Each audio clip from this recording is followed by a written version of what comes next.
Здравствуйте, я Ирина Воловик. Недавно перебирала свои вырезки и нашла вот такую вырезочку из журнала ЗОЖ за 1999 год. Дочь забыла про кашель, а знакомая про псориаз. Поселенка из Карачаево-Черкесии просит дать совет, как вылечить от удушающего кашля девочку 4 лет.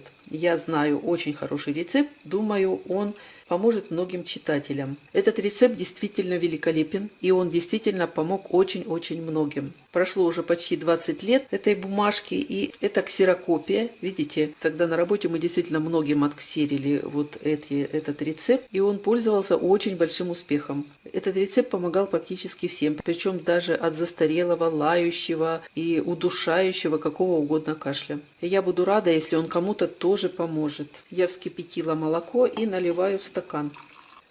И по написанному следую. Итак, вскипятить 1 стакан молока и сразу же в горячее молоко добавить и размешать в такой последовательности. Это важно, в какой последовательности добавлять продукты.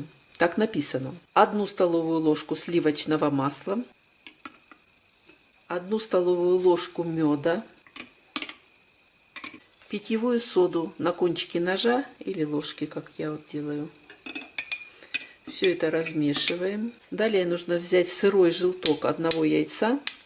Сначала его перемешать и влить сюда. Продолжать перемешивать. И последний ингредиент — это йод 5%.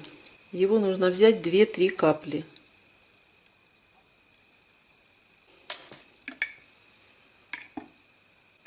И коктейль готов. Он получается очень приятный на вкус. Детям пить по полстакана 3 раза в день в теплом виде, а взрослым по стакану. И пить до тех пор, пока кашель не уйдет. Кому-то, может быть, и 2 дней достаточно будет, а кому-то и побольше. Если кашель застарелый, то, естественно, дольше придется полечиться. Будьте здоровы, до новых встреч!